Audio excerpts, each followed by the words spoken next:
Hey, what's up? This is Kevin from Kevin's Barbecue Joints, and I am really excited to bring you my interview with Kathy and Wade Elkins from Mimsy's Craft Barbecue, which is going to be in Crockett, Texas, which is north of Houston. It's actually, the building's there, and we'll get into this in depth, but this is a project that they've been working on their heads for 5 to 6 years.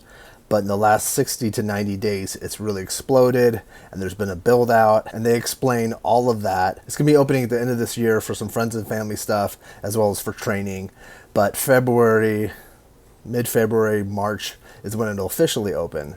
But I wanted to talk to them because I was excited because I started to see stuff online. And I know Wade, and I already did an interview with him with Reveille, and he's still at Reveille, but he is going to be leaving. The two of them are going to be moving to Crockett. They'll be 12 miles from the restaurant, and this is going to be their full-time gig, their dream come true, something they've wanted to do, like I said, for 5 to 6 years. So I'm not going to talk too much about it because there's a lot of great details about it that I want Wade and I want Kathy to give you those. Kathy is a classically trained chef. She's working at a country club right now, executive chef there, and Wade's at Reveille. So they have the acumen, they understand what they need to put out, and it sounds like it's going to be an exciting place. So I know you guys are going to really dig this and really enjoy hearing what they have planned for this spot, which I think right out the gate is going to be a great place that you're going to want to visit. And you also get a chance to see the two of them interact. Super cool, very passionate.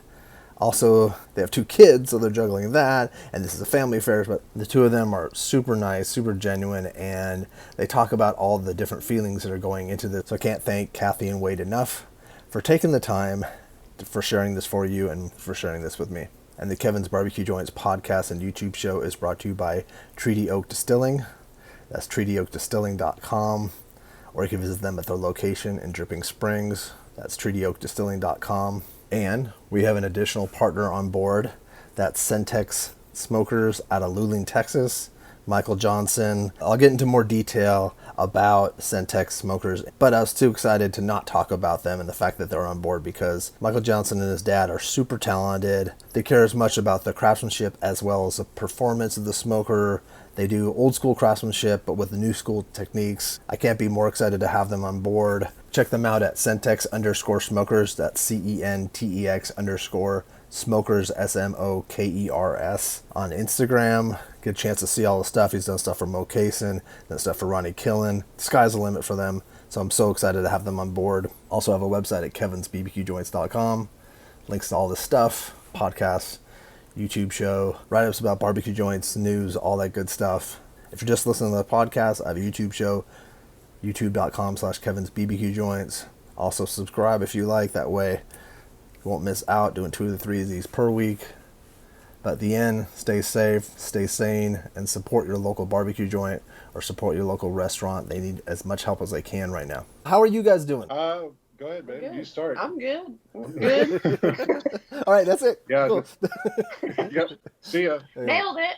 Perfect. No, we're good. Just super busy. We're both full-time right now. Kathy is executive chef at a country club. Oh, wow. And I'm cooking and managing Reveille. And we have 2 daughters, and they're starting homeschool. Oh, man. And we're opening a new restaurant 2 hours away. So there's a lot going on right now. Oh my gosh, how'd this get planned? This sounds very difficult, but it sounds like you guys are smiling and you're together, so it's like, so can you back up a little bit and explain how you got on this path of your life? Because I could have people look at the Reveille one before to learn a little bit about A little bit of backstory about Kathy and I. We've been together since we were 15 in high school, a sophomore in high school. We're about to have our 20th anniversary together and our 8th wedding anniversary in a couple weeks. So Congratulations. And so, like, right when we graduated high school, Kathy went directly to culinary school. So Kathy's had a passion for cooking basically her whole life. She knew what she wanted to do from a very young age. And so we've been planning to open a restaurant seriously for probably the past 6 or 7 years. And then as I've gotten more involved in the industry and more involved in cooking and new experiences and learning new stuff, it became more of a reality than a pipe dream. And so we've gotten to that point in our careers where our business partners that we're finally ready to step up and make something happen. Wow. Okay. And so this has been in the works for almost a decade then. I would say a good 6 to 7 years solid. Kathy and I have known that we've wanted to open a restaurant and work together on the concept. Yeah. I mean, there's always the part when you get into it that you say, I'm never going to own my own place. This is ridiculous. It's way too much. And then you go a little bit farther and you kind of think, well, what's the point if I can't have my own set of everything? So it's time. To get more specific with Mimsy's, this just really went into motion a couple of months ago. I would say probably 60 days ago. My mom and stepdad approached us and was like, hey, we have this building in Crockett. This is what we want to do with it. Are y'all interested in doing that? And we were like, heck yeah, that's exactly what we want to do. Wow. We broke ground on the property on July 6th, and it was just a warehouse where my parents had an ice business before. They manufactured, bagged, and distributed ice. How is that type of business? Is that a good business? I've always wondered. I think so. Yeah, I mean, there's always a demand. So if you go to like a gas station, there's a merchandiser in front of the store, and if that gas station isn't making their own ice, then they have somebody bring it in. So it's interesting, especially in Texas. I've always wondered, especially in Texas, even California. But they were servicing even like construction crews that were around there, just keeping their cement trucks with ice. And, it was that to gas stations, to grocery stores, it was all that. So interesting. We had a pretty big open shell to move into. Yeah, it looks really big. I want to get into all the details about everything because it's so exciting too. I'm glad that we're talking now because I would love to talk to you maybe in 6 months to kind of see how things are going and if it played out the way you thought or different or much better or how much more gray hair we have. Yeah. No, I think it's you guys seem to I'm sure it seems like you guys smile through stuff too. I think that like the way it looks. So then how if with the last 2 months, what was it that sparked just the call and said, "Hey, were they going to be selling this property?" Is that what the property was for sale? They actually had I think the day of or the day after, my mom called me and told me about what she wanted to do. Their realtor had called them and said, "Hey, I have 2 hits on this place. Are y'all ready to interview them and talk to them?" And my mom said, hold on, I just came up with the idea. Give me a week. And she was like, okay, whatever you need. So we kicked it around for a few days, talked about it pretty much every day. And she was bouncing ideas off of my stepdad and who's also our business partner. And finally, after about 14 to 21 days of just thinking about it and going over all our options, we went from it's an idea to 60% sure to, okay, this is 75% sure what we're doing to, all right, we're 100% in. Let's do it. How was that between you guys when that 100% kicked in? Was that nervous or you're like, just let's do it. Let's run with it? No. Were you nervous? I mean, I think it's making sure that you're not going to cross lines and make sure that we're stable enough of a family because this is an all-in family thing, right? So we got to make sure that even if we screw up, we're not going to ruin something that can't go back on. And it's a big move. It's a big change for us. Are you guys moving to live closer? Yep. Yeah, we'll move out there to Crockett. Okay. We'll be about 12 miles from the restaurant where we're moving to.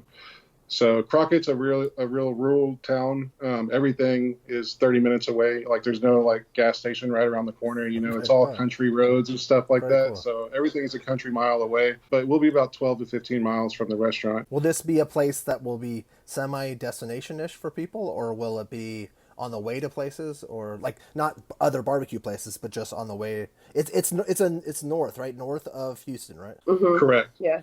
So it's near a lot of major highways. One of them is 287, which actually runs all the way up to Canada, I believe. I think so there is a major highway that passes through that part of town. There's not much in the area as far as like malls and things like that, or like things like that. But we want to be a destination barbecue restaurant in the sense that we want to provide world-class food and service, and we want people to want to come to our spot from all over the place. Yeah. That's sort of our vision. And I know that you've posted on Instagram a number of times, and I think Facebook as well, what the name Mimsy stands, what it means. Can you explain what that is? So Mimsy's was what my mother called her grandmother, Mimsy. Her name was Alice, it was Mimsy and Paw Paw, and they would stop in Crockett on their way to Dallas to visit family in Dallas. And they would stop in Crockett at a spot called Royal Cafe and have a burger, and then they would go on their way to Dallas. And eventually they moved to Crockett, and my mom thinks that's because of the Royal Cafe and this their trips there, stopping there on the way to Dallas. So eventually the great-grandparents moved to Crockett. My grandfather moved to Crockett soon after. He opened up a barber shop on Town Square. He's been there since the 80s. Originally, the name of the concept was going to be My Yard Reaction Barbecue. Ah, like that's the clever name, yes. The clever name, that's the play on words. I love that. Right, but it just seemed like if we did that, we were going to be spending like the rest of our lives explaining to people what My Yard Reaction means. Without a doubt, so, and it would be a spiel that we would have to go through like 50 times a day, which I'm okay with, but at the same time, like we wanted to make it, something more relatable, right? So have a family, right, something genuine, something with meaning, angle. Not just like a barbecue name or whatever. Yeah, even if you didn't know what it was, you would think, okay, well, that was someone's grandma or someone's like that. Right. Exactly, right. I never met Mimsy, but I always heard the name. My mom would mention and my grandfather would mention Mimsy just as a kid when I was growing up. I always heard the name. And my grandfather's last name is Mims. So Mims is a name known in Crockett since he has owned the barbershop in Town Square since the 1980s. So I just shot her a text one day and I was like, hey, instead of My Yard Reaction, also my stepdad was like, can we name it something besides My Yard Reaction? Because he wasn't really he wasn't really understanding. So I was starting to kick around ideas in my head. That's funny. So I just texted my mom. I was like, hey, what about Mimsy's? And she goes, I love it. And she asked Chuck, and Chuck was like, that's exactly what I was thinking of. Something family-oriented, something relatable. Right. Exactly. So now as you guys are you guys are going to be both leaving what you're this is going to be a full-time gig for Kathy and I. So we're leaving our current positions. And do you plan on doing that? When is it going to open? That's a good question. So the ideal timeline. So let me just give you the timeline that we have going on right now. We have a friends and family event in November. It's also going to be my stepdad's birthday event, and he was our project manager on this. He's the one that shot this whole thing. Yeah, he's the one that's blowing through all of this work. Yeah, a lot's getting done. Right, it's insane. In December, we're booking some private events for Christmas parties for local businesses and stuff like that. So by January, we hope by the middle of December and going into January, we hope to have everyone hired, and we want to do, like 2 to 3 weeks of training, have a soft opening in January, and then a grand opening in sometime of middle of February or March, beginning of March. So we still have some time, and we're not, although the build out has gone extremely fast, we don't want to rush the actual operations. We want to make sure that everybody's ready, and everybody's trained. Everybody has an in and out understanding of the concept and things like that. Well, especially going into the holiday times. You guys know with restaurants, that time is nuts. Yeah. And to train people and then it's just not worth it. Yeah, I think it would be too stressful. Oh, and in my mind, I kept thinking, wow, December, but it's September already. So it's not it's not time is already not far away. Right. That's not far off at all. So once you make that jump from August 31st to September 1st, it's like yesterday it was summer and today we're almost at Christmas. So yeah, it's going to be going fast. Yeah, exactly. It's like Halloween, then Thanksgiving, then Christmas. You're executive chef, right? Isn't? Yeah, I work at the Woodforest Golf Club. There's another executive chef there. We kind of co-pilot. Right now we're just holding tight, and we'll kind of see what happens as far as us moving out there and the development of the business itself, and then we'll see what I need to do there. Obviously, a couple months out, I'd like to hire somebody and put them in my spot so that I can go. So we'll see. They're well aware, obviously. Yeah. Everybody knows. Yeah. Everybody's well aware of what's going on. It's too happy of a thing to keep it a secret. So well, and also in this industry is you can't burn any bridges in this industry. So you have to be pretty transparent. I don't think everyone understands that, but I appreciate that. I think that's a smart thing. Yep. So I got 2 guys right now at Reveille that I am training. I have an AM guy that's coming in and helping get meats on and cook, and I have not really a PM guy, but I would call him like a swing guy that just comes in and he'll work some service, and he's also there to see the meats come off and get wrapped up and things like that. So we're training 2 guys right now. Kathy and I actually have a vacation planned in 2 weeks where I'm going to be gone all week. So that's going to be the gauntlet, if you will. But they should be ready to go for that. Okay. So will you be connected at all to them anymore, or will you? Nope, no connection at all. We're going to completely be on our 100% committed to Mimsy's. Be amazing. Like that, I can't hold back my excitement for you guys because this is such a cool. No, it's a really cool thing, and it's something too that I'm sure a lot of people listening or watching are dreaming of doing. Like this is something, and it'll be interesting to watch your progression. A lot of people get to see it from these early stages, and you guys have been documenting it on like social media. So I think that's great. What kind of place are you expecting to put out? Like, have you come up with a full menu yet, and have you done all that stuff yet? So we pretty much have a menu outline. We're going to do 5 to 7 smoked meats every day. We're going to offer, 7 to 10 sides every day, depending on what they are. And then Kathy's not a pastry chef. She's a really traditionally trained chef, but she is an amazing she's amazing at baking sweets and pastries and stuff like that. So she's going to design a dessert menu that's going to be incredible.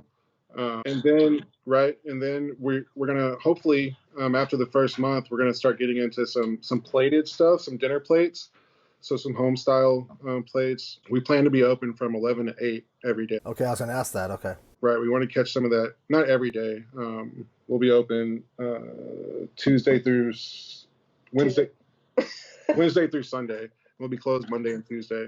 So far, that's the plan right now. That's the plan so far. Like a super progressive menu. So obviously it's a pretty small town, so we kind of really have to rely on what's working for our customer base. So, if we need to bend that or whatever, then that's what we'll do. And then as time goes on and we get more and more comfortable with that solid core of what we're doing, then we'll start kind of seeing what we can play with. And we're going to keep it relatively traditional at first, and then kind of put our fun spin on there and see if we don't scare anybody off, and then see how we can go. Yeah, well, that would be cool. Like you could have special stuff Friday nights and Saturday nights as things go. How big of a city, or is it more of a town, is Crockett? Crockett's a small city, about 6,000 people there, but there's a lot of stuff going on around it as far as the people that are in that area, if that makes sense. Like there's not a lot of people that live there, but there's a lot of stuff going on around it. So that'll make sense for a later crowd. Correct. There's that local group that you can get in for later meals and stuff. And I guess people too traveling, if they know that you're a place that they could stop and have dinner at 6 and then keep moving on, that would be awesome. And also we're just like a couple of blocks away from the city youth ball field. So, every weekend when all the baseball games and stuff are going on. So that's going to be good too. We're going to be able to support that as well. Will it be traditional meat market style? We're going to be doing counter service. You'll come in, all the smoked meats will be by the pound. Sides will be a la carte. And then we'll have, I think we're going to do a 1 meat, 2 meat, and 3 meat plate to kind of streamline that for some folks. We'll do the loaded potatoes because that's like, one of the most popular things these days or ever since I can remember, is just a barbecue stuffed baked potato. Yeah. So it'll be pretty traditional counter service setup. That'll be perfect. Then are you going to have alcohol, or is that something you can have there? We can have it there. We're going to wait the first year, and we'll probably eventually do a beer and wine license there. And of course, I'll set up the ice chest at the front, with the free beer sign, and on the weekends and stuff like that. So the traditional, grab and, help yourself. No good faith beer. Right. So Crockett's also been a dry county for, forever. So there's not a huge push out there for establishments to have alcohol. It's it's something nice or good, to have, but it's not a necessity. Our capacity for the entire restaurant is 135. And then we're at 50% of that right now. Mm-hmm. Will you have outdoor seating too? We will have outdoor seating. Yep. We'll have a big patio area and then a little backyard behind the parking lot where we'll have some picnic tables and some games and stuff like that. And then pit wise, do you guys already have your pits? Yep. We have our EV Maze, 1,000 gallon. It's a tank. Yeah, I saw that one. It's a reverse flow pit. That's really so yeah, cool. We're super excited about that. We built a brand new pit room around it. So yeah, it's ready to go. We're almost there. Wow. So then when will you start doing some test runs and stuff of things? Because you said you're going to have in November, you said November you're going to have some kind of event? The Friends and Family thing. November will be Friends and Family. So we'll just probably do some finger bites, some stuff like that, and a few smoked meats. We'll probably do like the Texas Trio, brisket, ribs, sausage. Stepdad loves turkey, so we'll throw some turkey in there, but that'll be mainly stuff more like a catering buffet style type thing, and then we'll probably do some finger foods with that too. I would say when we're doing these events in December and we're starting to hire some staff, then we'll start easing into that menu training and stuff like that. But like the desserts and like the menu testing, that'll all be at home, right? You guys will kind of test stuff. Yep, and we've been doing that already. Yeah. Yeah, that's good. That's kind of always going on in the background, that never really, there's always ideas that never really stops, but we'll get I was laying in bed the other night till midnight just writing recipes on my phone. I don't even have any weights or anything, just writing out the recipes. So when it comes time to fill in stuff, then I'll have that stuff ready. So that's kind of I think that stuff's always kind of going on. Are you going to have some online ordering? Online ordering? Or like, I don't know, it depends because everything's so weird now. Like I think it seems like at least you should have that in the back of your mind. We just got our new POS system, and that's a feature on there is online ordering. So absolutely. Like originally my stepdad wanted a drive-through window on the place. He's like, because we didn't know what the hell was going to happen. So it was like, right. So, are people going to want to get out of their cars at this point? So we were like, we were trying to figure out how to put a drive-through on there for the longest time. And so, but no, we're definitely going to be paying attention to how we can make it easier for guests to get their food if this is still going on. Yeah. Well, hopefully by February of 2021, I hope that we're kind of at least half of the country has some kind of vaccine, and the other half is okay. Like if we're still dealing with this in February, I think we're all going to just kind of. It's crazy. Yeah, it's going to be crazy. I think you guys will be. I think you'll be good, and especially too having outdoor seating, and then you'll know how things are rolling, and you'll have a good team, so you can bring stuff out to people's cars and maybe 50% capacity. You're smart. Texas is good at this, and you've dealt with this. Are you going to do anything special like having a hog pit or alligator, or are you going to do any funky things like that? Eventually, yes. Probably the first years it's going to be straight up barbecue and then our home style dishes, but eventually, yes. Like Kathy's ran a hearth grill before in a restaurant. I really want a hearth set up, a brick oven hearth, station. The whole hog thing is really fun too. That's something that I've done in the past, and it's something that's very interesting to me. It's just, what are your guests and your client base inclined to like? And in Texas, it seems like sometimes the whole hog isn't as popular.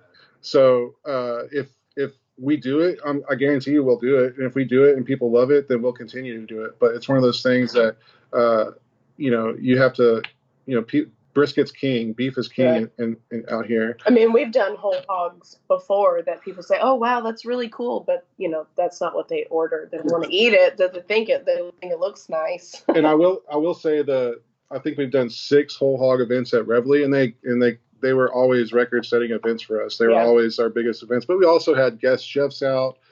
We always had live music. It was a big party. It was a huge event, right? And so we did, like you were saying, we did alligators and stuff with that.